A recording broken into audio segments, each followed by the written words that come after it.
Pues gracias por la presentación y bueno, como dice Begoña, soy Iván Romero y tengo un problema con el carbono.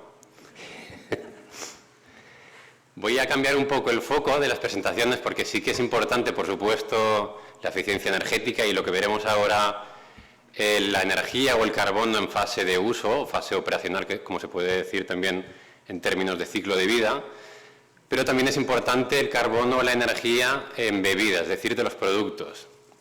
De hecho, la eficiencia energética ya está tan establecida en la sociedad que incluso creo que el lunes o el martes era el Día Mundial de la Eficiencia Energética, ¿no? Algún día puede ser que sea también, pueda darse lugar al Día de la Energía o el carbono embebido o a la bioconstrucción o la construcción sostenible. Y yo creo que todo pasa por esto, ¿no? Por esta cita que hemos planteado aquí.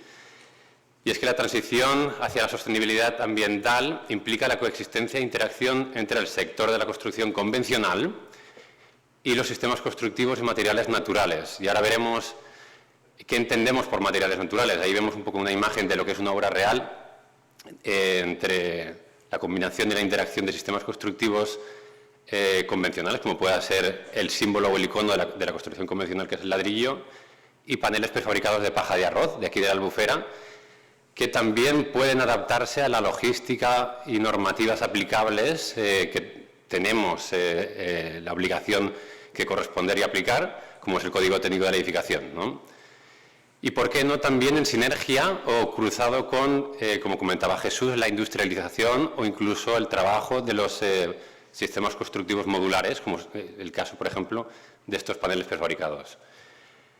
Como digo, cambiamos un poco el foco, no vamos a hablar de bioconstrucción, pero es importante ver que la bioconstrucción o los productos naturales no son solo esa imagen que tenemos romántica, ¿no?, de la casita hobbit o del trabajo de las viviendas en las zonas rústicas, donde se podía trabajar de forma artesanal con el adobe, con la tierra, ¿no?, o con productos naturales como el esparto, el cáñamo o las fibras naturales en general, sino que han sufrido una transformación paulatina, adaptándose, como digo, a las restricciones o limitaciones de la normativa aplicable, exigible a todos los materiales y productos de la construcción, no solo la convencional, sino también a cualquiera que tenga que usarse para edificación y cumplir, por lo tanto, el Código Técnico de la Edificación.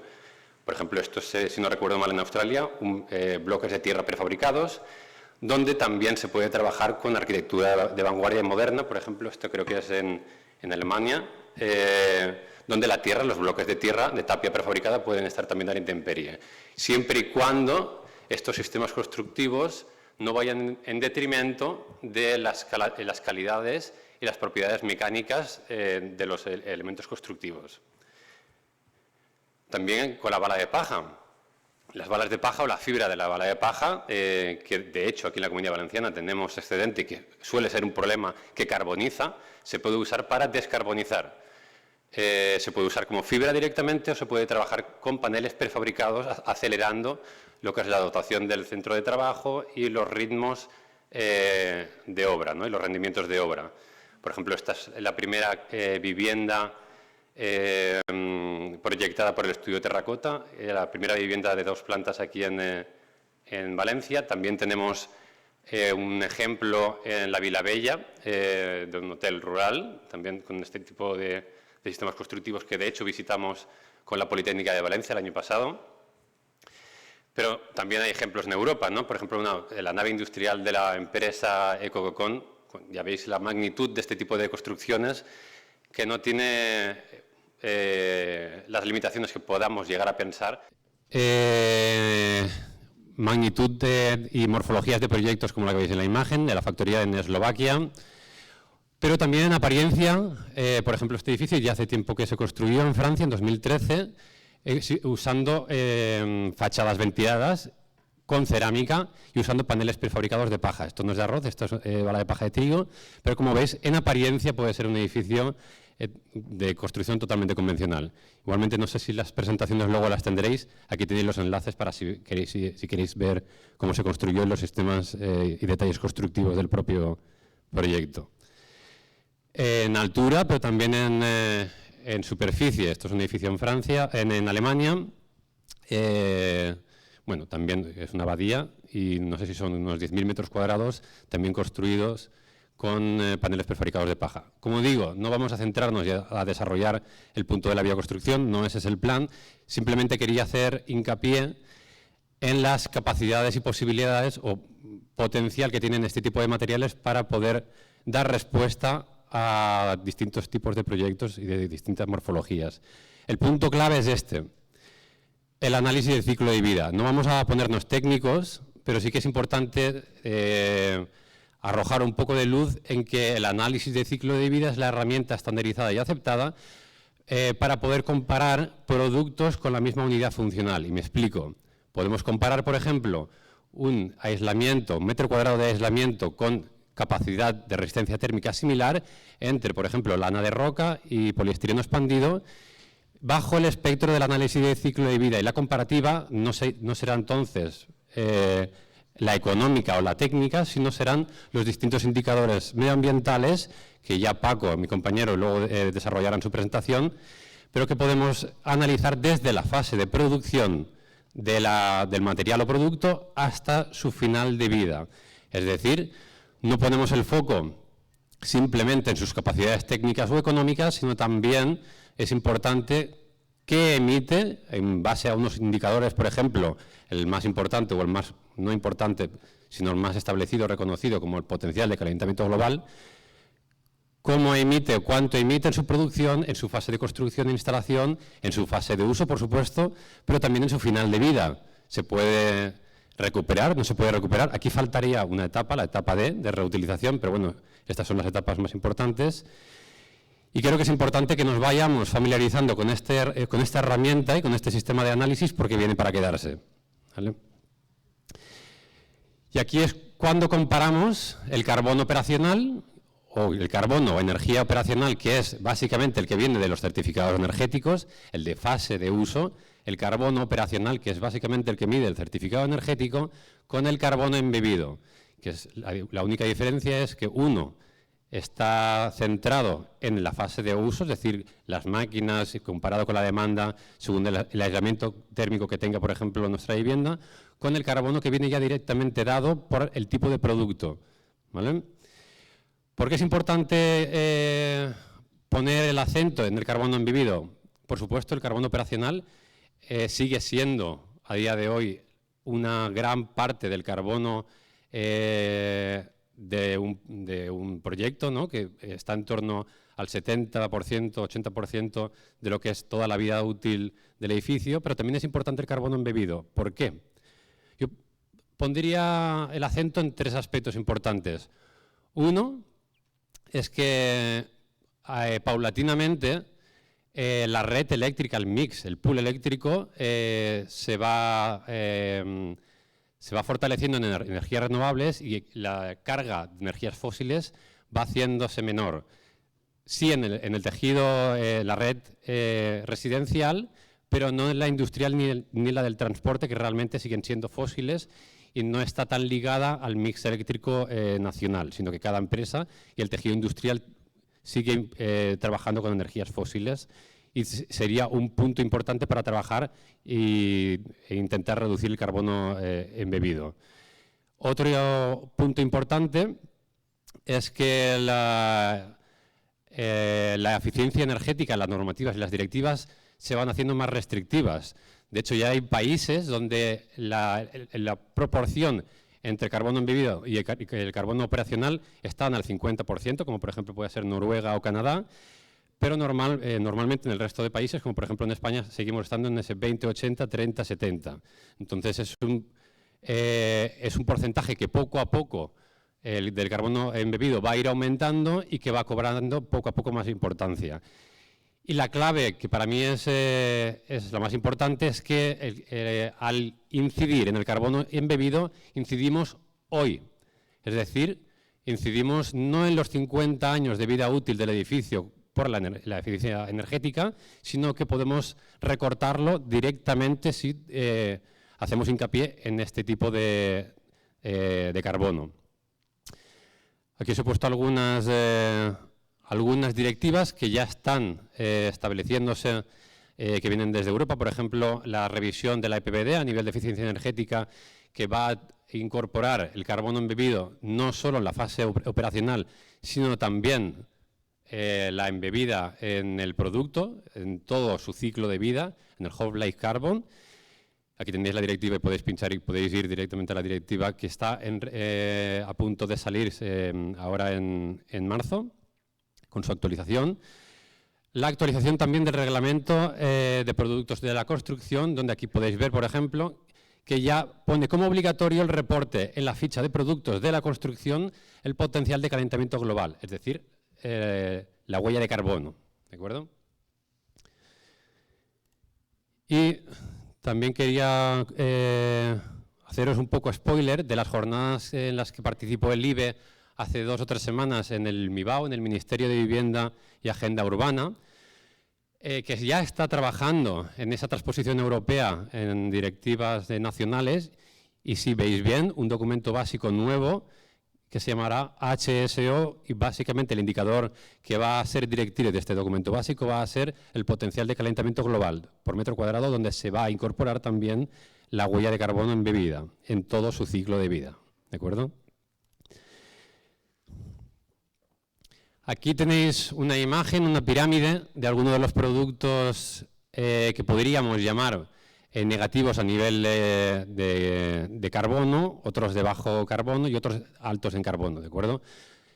Nosotros no queremos decir que hay unos materiales buenos y otros materiales malos, sino simplemente es importante ser conscientes de las características del carbono embebido de cada uno de esos materiales para saber usarlos acorde y con consciencia de esa huella embebida.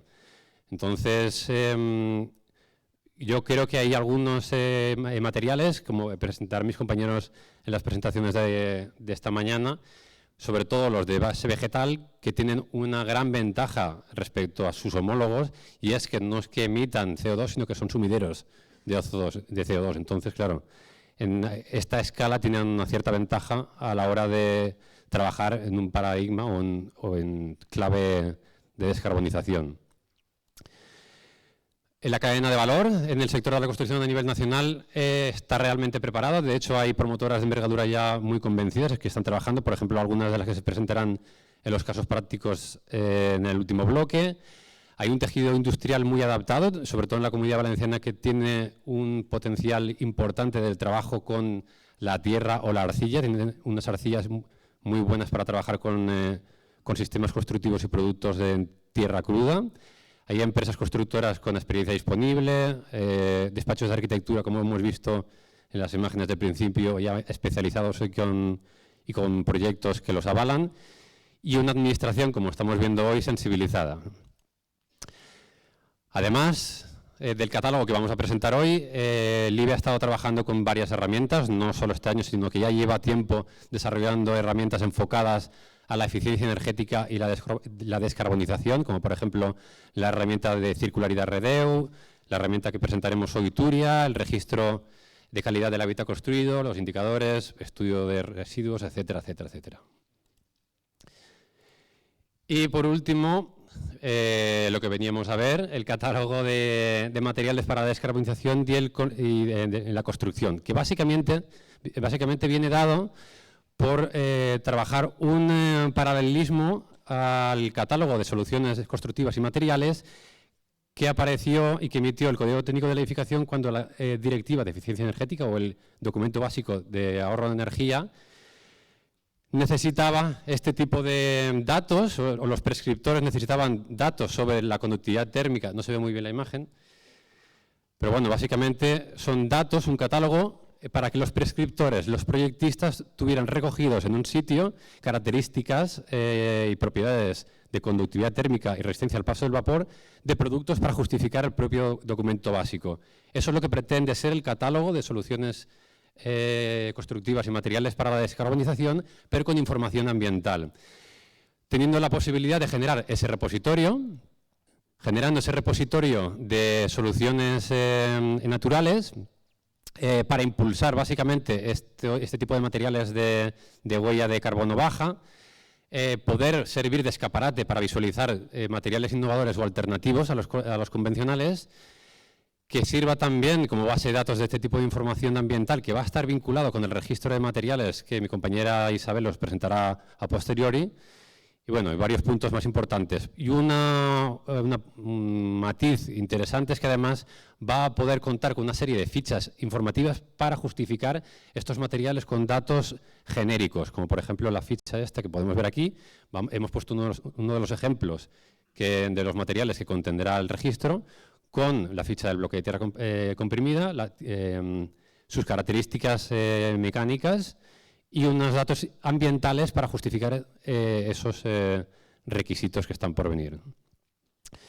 Y por surfear un poco en la página web, vemos que esta es la apariencia que tendrá. Estará a priori en el apartado del registro de materiales, con las distintas familias, los distintos productos que vamos a ir trabajando, una serie de campos básicos genéricos del mundo mineral, vegetal y el animal.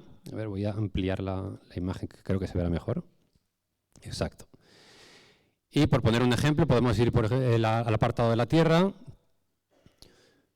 con información genérica de sus descripciones y características, usos y formatos de los materiales, como por ejemplo algunos de los productos, información complementaria, referencias y bibliografía que den respaldo a las fuentes de los datos genéricos que se han recogido. Y aquí habrá un listado de los productos en el campo, en este caso de la construcción con tierra cruda.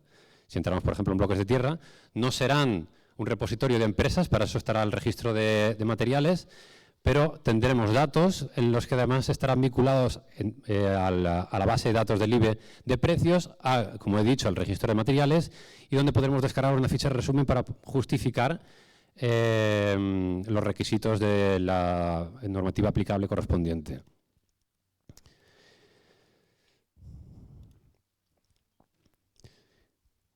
Además, es interesante que desde el IBE tenemos formación específica al respecto, es decir, sabemos y somos conscientes de que son herramientas y conceptos y terminologías recientes y nuevas. Entonces, el IBE tiene preparado, está en fase de desarrollo de una formación específica para el análisis del ciclo de vida, que esperemos que esté lista recientemente, y además colabora y participa en distintos consorcios de proyectos europeos, como por ejemplo podemos ver que se llama Basque Go Circular, sobre formación a los profesionales sobre circularidad. De hecho, en la propia página web del proyecto Basque Go Circular podéis encontrar formación gratuita, en abierto, con distintas unidades didácticas, los ULOs, que llaman Unit of Learning Outcomes, que dicen en inglés, y que además hay información también para los policymakers y para distintos ámbitos de la educación, ya sean universitarios, FP o profesionales directamente de la construcción. Y nada, con esto quería acabar con esta imagen porque es interesante. Es un SATI, ¿no? El sistema de aislamiento térmico interior en la Casa Blanca en los años 51. Ya sabéis que los norteamericanos cuidan mucho la imagen y las calidades de la Casa Blanca y a sus presidentes, y es interesante ver cómo estos materiales no están simplemente relegados a una construcción de menor calidad o de menos prestaciones mecánicas, ¿no? De hecho, todo lo contrario. Hasta que llegaron los aislamientos de base plástica, era un material muy querido, muy valorado, y a mí me gustaría romper una lanza por este material, porque además de ser un material autóctono, que tenemos un potencial de explotación del propio material aquí en la Comunidad Valenciana latente muy importante, es un material con prestaciones térmicas muy buenas y que, por supuesto, es ignífugo, que puede ser que si lo hubiéramos usado o lo hubiéramos potenciado en otro momento, pues bueno, las cosas habrían sido diferentes en la situación que hemos acaecido recientemente. Es que, bueno, exacto, es corcho natural, ¿no? Así que nada, muchas gracias.